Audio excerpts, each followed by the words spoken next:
जय हिंद प्यारे साथियों।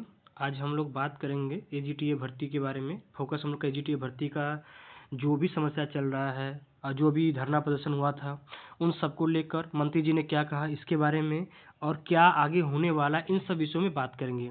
साथ में यह भी बात करेंगे यूपीटी पॉलिसी से आने वाली भर्ती, और साथ में यह भी बात करेंगे कि अभी प्रेजेंट टाइम में जो जूनियर असिस्टेंट है उसमें क्या स्थिति रहा है।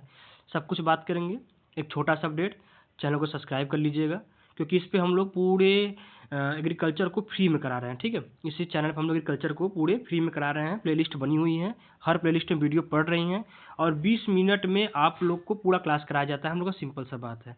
ठीक है, और उससे जब बड़ा अपडेट क्या है, आप लोग टेलीग्राम जरूर ज्वाइन करिए। बहुत कम लोग टेलीग्राम ज्वाइन किए हैं, आप सभी लोग टेलीग्राम ज्वाइन करिए। क्यों?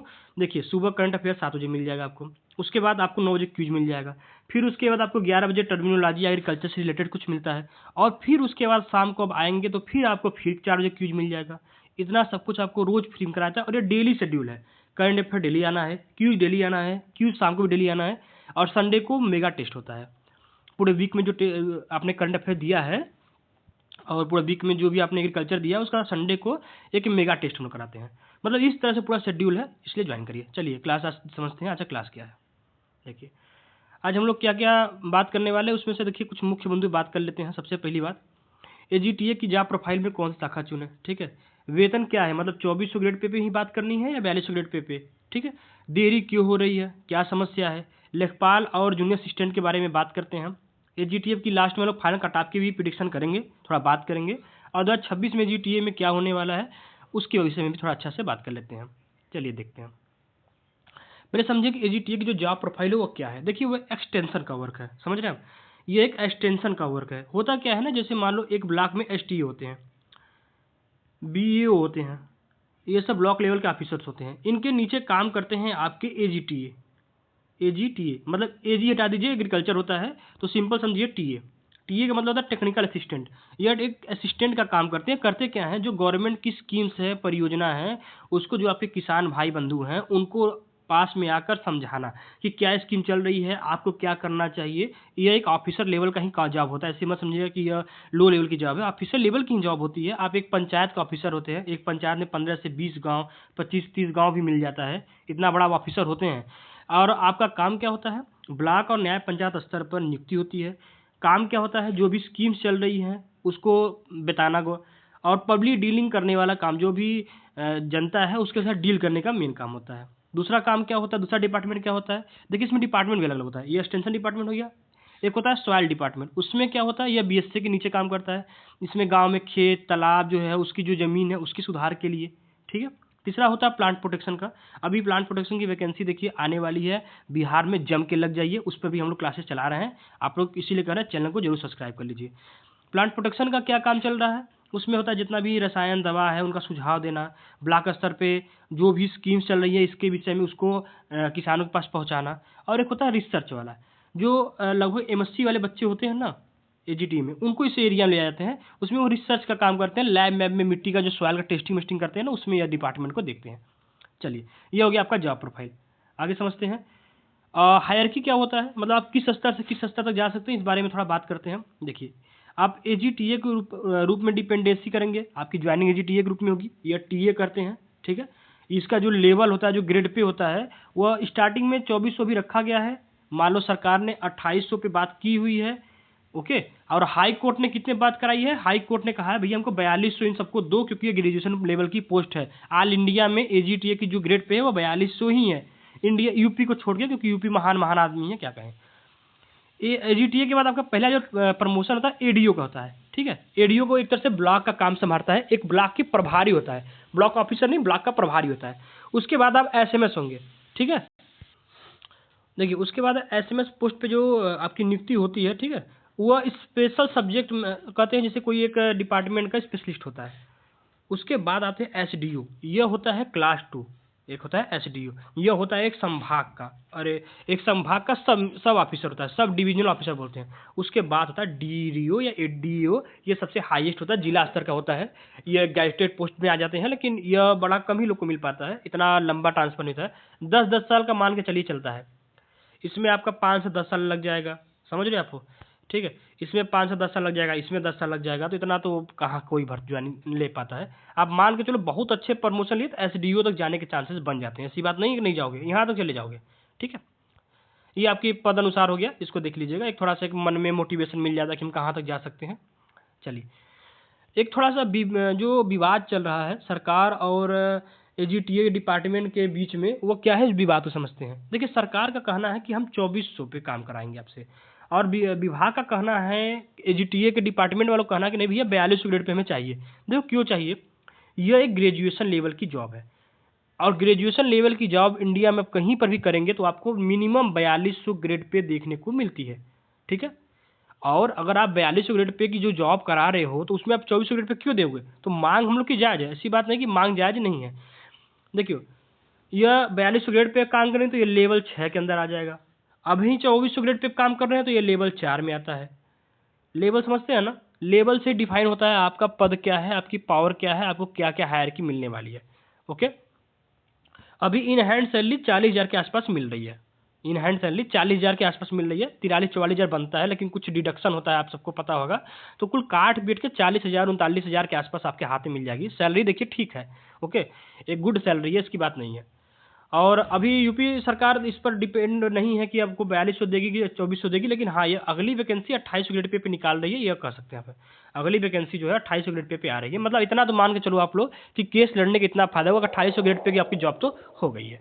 चलिए, एक बात ध्यान रखिएगा, अभी जो 8वां पे कमीशन आ रहा है ना, इसमें बढ़ने के बाद सैलरी 60,000 के आसपास रहेगी।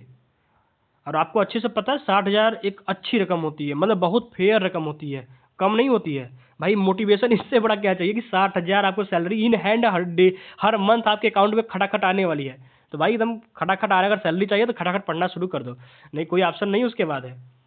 चलो, सबसे मेन मैटर पे बात करते हैं, जो थंबनेल है और जो लड़कों को जानना चाहते हैं क्या प्रॉब्लम है। देखो, डीवी में देरी क्यों है। अभी एक बच्चे ने मुझे मैसेज किया था कि आप जो इस पिछली वीडियो में बताए थे डीवी के बारे में, उसकी पिछली वीडियो में जो डीवी के बारे में बताए थे, आप कहाँ से बता रहे हैं। तो भाई एक बात समझ लो, पहली बात है कि मेरा टीचिंग एक्सपीरियंस 5 साल से ज़्यादा है। ठीक है, आप एक बात समझो कि 5 साल से ज़्यादा है, तो क्वेश्चन पूछने से पहले अपनी भाषा में थोड़ा मर्यादा रख लो, क्योंकि स्टूडेंट और टीचर में डिफरेंस होता है। दूसरी बात समझो, अभी सूर्य प्रताप शाही जो आपके एग्रीकल्चर मिनिस्टर हैं यूपी के, सूर्य प्रताप शाही जो आपके एग्रीकल्चर मिनिस्टर यूपी के हैं, उन्होंने स्टार्टिंग में क्या कहा, जनवरी में जब उनसे बात हुई तो उन्होंने कहा कि सर्वर का काम चल रहा है, 10 दिन में सर्वर बन जाएगा। तो सबने प्रिडिक्शन किया जब 10 दिन सर्वर बन जाएगा तो उस हिसाब से कहा गया कि फैब में आपका डीबी करा लिया जाएगा। अब उन्होंने क्या बोला है, अब उन्होंने बोला है कि सर्वर में कुछ मेंटेनेंस में इश्यू आ रही है, इसीलिए हो सकता है कि आपका फरवरी में डीबी का काम ना कराया जाए। तो जब डीबी वह बोल रहे हैं तो उनकी बात नोटिस करोगे ना, तो कुछ बोलने से पहले थोड़ा पता कर लो कि कौन आदमी कहाँ से डाटा लेके आ रहा है। ऐसे नहीं कोई कुछ भी कहीं से उठा के बोलता है। आपके एग्रीकल्चर मिनिस्टर हैं, अब भाई उनकी बात मानूंगा ना, या यूपी के जो हेड है वो आपके फूफा हैं, अगर वो आपके फूफा हैं तो बोलो, मैं उनसे ही बात कर लेता हूँ कि भैया कब डीबी करा रहे हो। अरे वो तो बात करने से है, अध्यक्ष महोदय से जाओ बात करके आओ। हम लोग लखनऊ तो गए थे, वो बात करे तब तो, वो बात करने के लिए राजी नहीं है। बस आपके वही एग्रीकल्चर जो मिनिस्टर है उन्हीं से बात हो रही है, मैसेज में आपके ट्विटर पे, फेसबुक पे जो भी वो अपडेट देते हैं, हम लोग उसी वीडियो बनाते हैं ताकि आपको संतावना मिले। और जिसको इश्यू हो इतना ज़्यादा हो ना, वो कमेंट और डायरेक्ट मैसेज करने से अच्छा है भाई आप स्किप कर दिया करो ऐसा वीडियो। आप हाईली एजुकेटेड हो, हाईली मोटिवेट हो, आपके लिए ऐसे वीडियो नहीं है। ओके, चलिए देखिए अभी समस्या क्या आ रही है उसको टैकल करते हैं। पहली बात समस्या है ऑनलाइन और ऑफलाइन का डीबी है। ठीक है, तो इसके लिए अब क्लियर हो चुका कि ऑनलाइन होगा क्योंकि सर्वर बन रही है। दूसरी समस्या क्या है, सर्वर जो मेंटेनेंस है, सर्वर बन रही है, एनआईसी पोर्टल बना रही है। अब ये क्या एनआईसी कर रही है, कब तक पोर्टल बनेगा उसके भगवान भरोसे, लेकिन एनआईसी पर काम कर रही है, यह बात कन्फर्म है। दूसरी बात क्या है, बीसीजी टेक्नीशियन, देखो डॉक्यूमेंट अपलोड करने में भी इश्यू आ सकती है। डॉक्यूमेंट अपलोड करना ऑनलाइन पोर्टल पे अभी पहली बार हो रहा है तो थोड़ा इश्यू आ सकती है, उसकी भी इश्यू है। और कोशिश किया जा रहा है कि जो पोर्टल बनाया जाए उसमें एरर ना आए। मतलब यह नहीं कि देखो कोई तुम कॉर्पोरेट सेक्टर में जॉब करने जा रहे हो, सब स्टूडेंट ही हैं, तो कोई डॉक्यूमेंट अपलोड करते समय, डॉक्यूमेंट स्कैन करते समय किसी बच्चे के साथ समस्या न आए, एरर न आए, इस पर काम देखो किया जा रहा है। हाँ, जिसको ज़्यादा जानकारी लेनी है 3 फरवरी को सब लोग हम लोग चल रहे हैं, आयोग चल रहे हैं, शांतिपूर्वक चल के बैठ के स्थीले आयोग में अध्यक्ष महोदय से बात करने की कोशिश की जाएगी, उनसे मांग की जाएगी कि समस्या क्या है, क्यों बच्चों के साथ इतना भेदभाव किया जा रहा है। ठीक है, चलो एक थोड़ा सा लेकिन डिले होने से प्रॉफिट क्या हो रहा है इसको समझो। अगर आज ही एसटीए का रिजल्ट आ जाता है, समझे, अगर आज ही एसटीए का रिजल्ट आ जाता है तो बहुत सारे टॉपर्स बच्चे एसटीए के जो एसटीएम सिलेक्शन हो लेंगे वह तुम्हारे एजीटी ज्वाइन नहीं करेंगे, और अगर एजीटी ज्वाइन नहीं करेंगे तो तुम्हारी जो कट ऑफ है थोड़ा रैंक तो लो जा सकती है, क्योंकि टॉपर बच्चे चले जाएंगे। दूसरा, यूपी पुलिस की ट्रेनिंग हो रही है, कंप्लीट हो चुकी है, उससे तुम्हारी प्रॉफिट क्या है कि जो बच्चे यूपी पुलिस में ज्वाइनिंग ले चुके हैं अब मे भी वो डीबी स्किप कर देंगे, उम्मीद है। और कई सारे बच्चे यूपी पुलिस में ज्वाइनिंग ली है, इसका हम लोग पोल कराए थे, तो कई सारे बच्चों ने पोल में ये दिखाया था कि वो यूपी पुलिस में उनका हो गया है और एजीटी में भी अच्छा नंबर आया था। ओके, कुछ अन्य भर्तियां हुई हैं, जैसे अभी अभी कुछ दिन पहले एएफओ रिजल्ट आया है, मेरी बात समझो, एएफओ रिजल्ट आया, तो तुम्हें क्या लगता है कि एएफओ रिजल्ट में कुछ ऐसे बच्चे नहीं होंगे जो तुम्हारे एजीटीए वाले थे? एएफओ का जितना हाई कट ऑफ गया है ना, एजीटी उसके आगे बच्चा हो गया है, समझ लो भाई आप। तो इसीलिए इस बार एएफओ में जो सिलेक्शन ले लिए हैं वो एजीटी ज्वाइन नहीं करेंगे। एएफओ एक ग्रुप बी की जॉब होती है, बहुत बड़ी जॉब होती है, ठीक है। तो इसलिए उम्मीद है कि कुछ लोग डीबी स्किप करेंगे, जो हम सबको प्रॉफिट मिलेगा। ये अभी देखो एज्यूम लगाया जा रहा है भाई, एज्यूम लगाना और रियल बोलने में डिफरेंस होता है। इसको एक संतावना लेके चलो कि इससे एक मन को संतावना दो, बाकी अपना काम करते रहो, इस पर लेके बैठ मत जाओ, बुक मत लिखो, ये एक बात हो रही है यहाँ पे। चलो, जो लेखपाल वाले हैं उनके लिए थोड़ा सा अपडेट देख लो।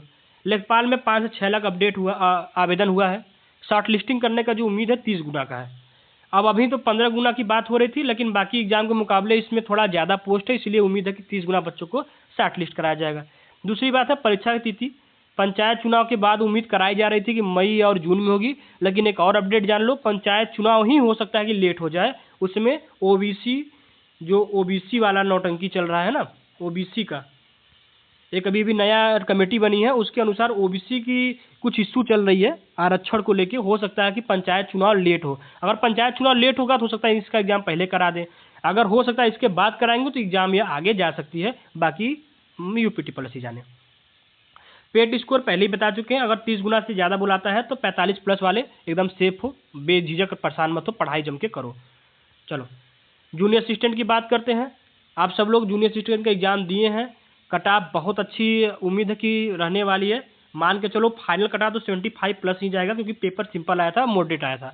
हार्ड नहीं कहोगे, जो भी पढ़ने वाला है पेपर देखा होगा, पेपर हार्ड नहीं था, पेपर इसको मॉडरेट ही बोलते हैं। और बहुत क्वेश्चन वन लाइनर फॉर्म में बहुत सिंपल थे, पेपर हम सब लोगों ने देखा है और स्टूडेंट से बात की है, इस पर बता रहा हूँ। फिर इस पर लेके मत बैठ जाना कि सर आप पेपर सिंपल बोल रहे हैं, मॉडरेट बोल रहे हैं, पेपर तो बहुत हार्ड था। और बाबू आपके लिए पेपर बहुत हार्ड था, इसका मतलब एग्जाम में कंपटीशन से बहुत दूर बैठे हुए हैं, थोड़ा पढ़िए और अच्छे से।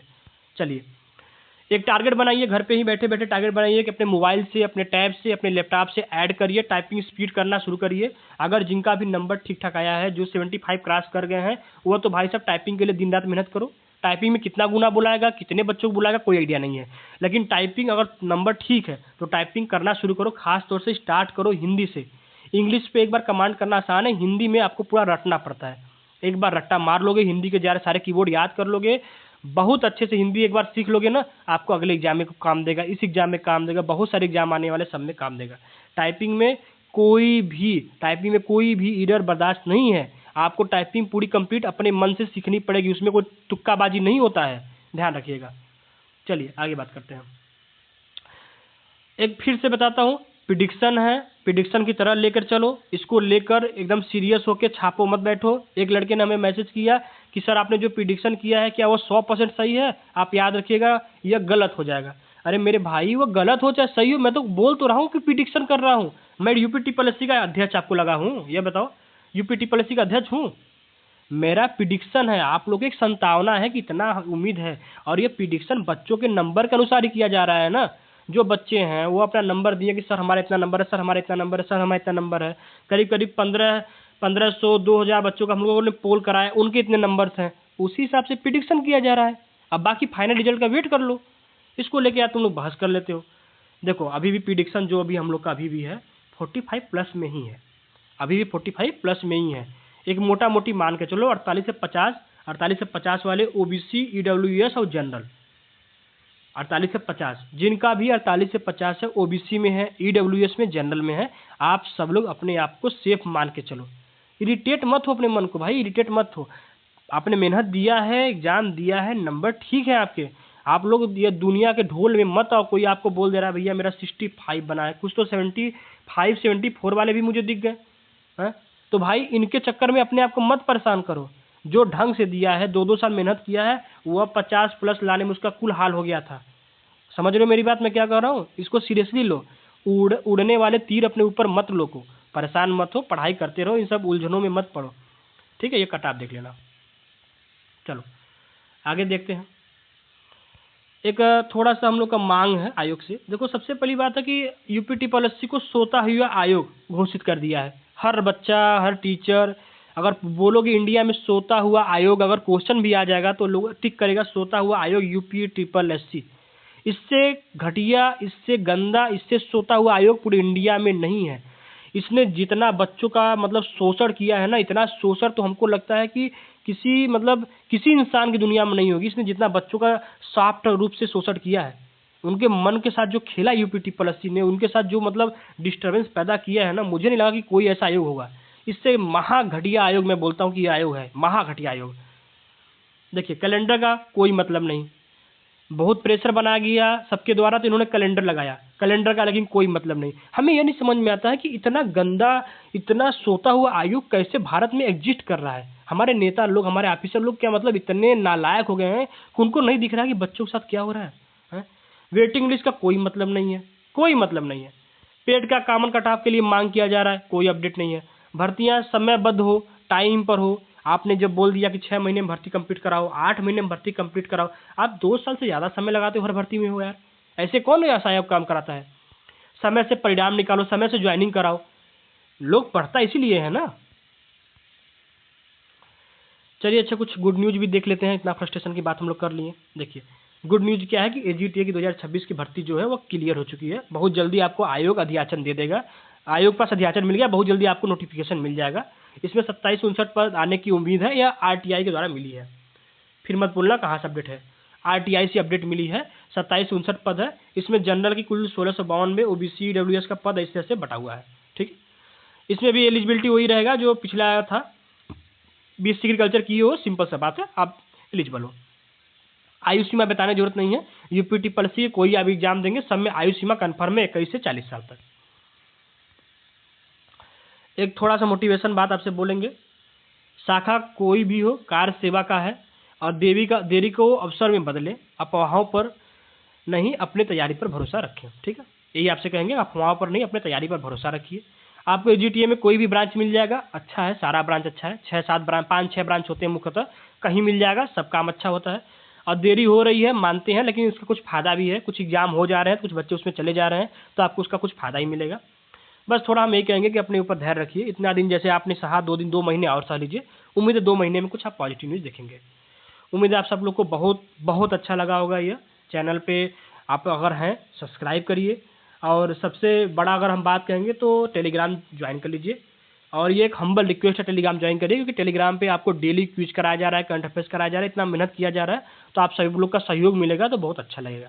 बहुत बहुत धन्यवाद। अपने दोस्तों के साथ शेयर करिए, संयम बनाए रखिए। कुछ अच्छा न्यूज़ बहुत जल्दी आप लोग को इसी चैनल के माध्यम से प्रोवाइड किया जाएगा। धन्यवाद।